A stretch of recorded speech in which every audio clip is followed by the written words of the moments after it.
next section for TA southbounders is Arthur Pass to the town of Methven. And this section has a couple logistical issues that I'll go over here in a minute. But if you do stay in the town of Arthur Pass itself, add some extra mileage onto that 48.5 that you see in that bottom corner. Add anywhere from 5 to 8 on there. Wasn't saying anything important there. I just thought it was a fun scene. So when you leave that hut, if you do decide to stay there, your miles start off very slow. And the slow miles are because of this kind of riverbed that you junction in and out of consistently. There are those TA markers that you are able to follow pretty easily, but it's kind of pick your poison. There's washouts in there, so you can either just walk the riverbed itself, you can go up into this track. It's very dependent. I kept this scene extra long because, again, it's very hard for the camera to capture the steepness or the grade of a trail sometimes. And as you see, Magpie's scooting down on her butt because it's just that loose rock that's so slippery that you either have to go very slow on this portion or kind of get more points of contact with the ground because it's just very slippery through there. And I tried to show you again my feet here to show you that type of rock. It's not dangerous per se, it's just you have to go way slower than you would prefer because of that slippery type of rock. And here's another washed out portion. Again, this washout portion is kind of concentrated. It's not consistently throughout the entire day. There's like 2 obstacles in there, and then you're mostly in the riverbed and ultimately forward in the day 2 tracks. So these will be your slowest miles of the day when you leave that hut or that saddle area, and you kind of just junction in and out of the riverbed. Ultimately, you're going to be crossing this river more than a few times, but we'll get to that here shortly. You do have these forested portions that you can really start eating through the pace. Again, a little more muddy than you would prefer at points, but the forested portions are overall pretty standard, pretty easy to just kind of cruise on, and it's just really pleasant.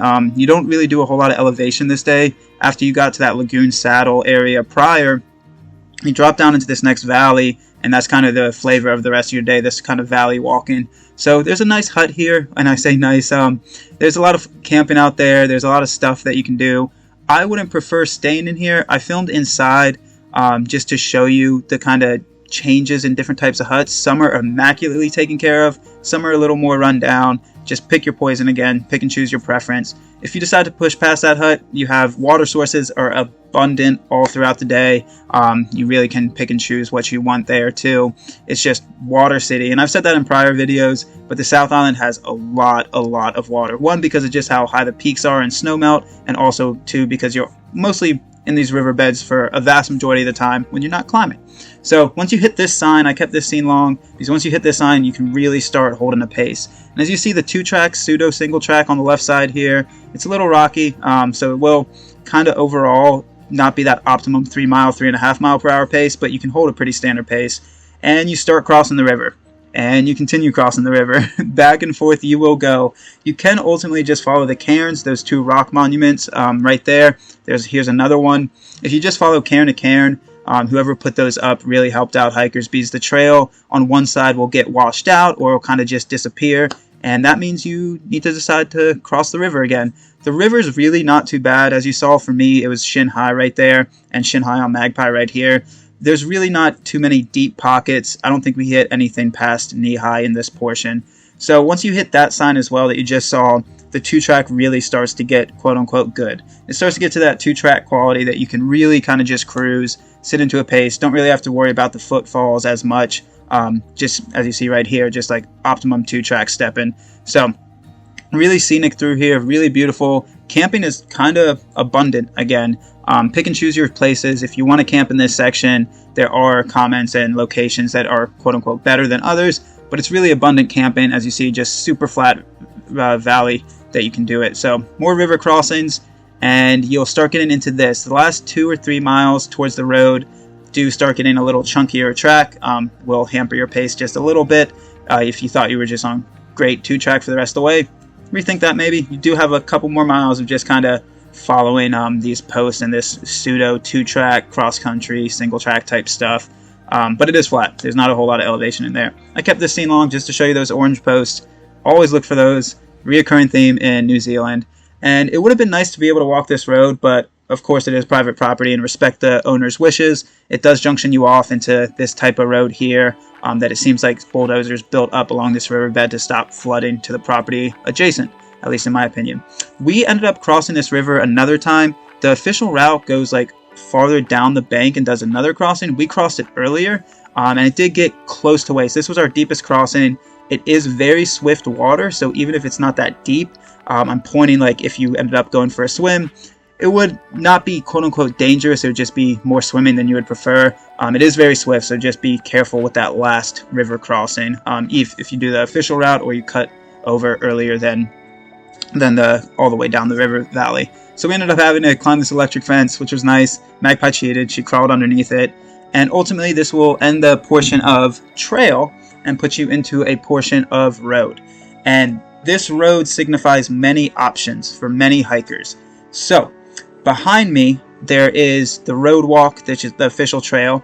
In front of me on that last scene, you could potentially ford the Rakaia River. Again, I say potentially in heavy disclaimer. Use your best judgment. 99.9% of people do not ford this river.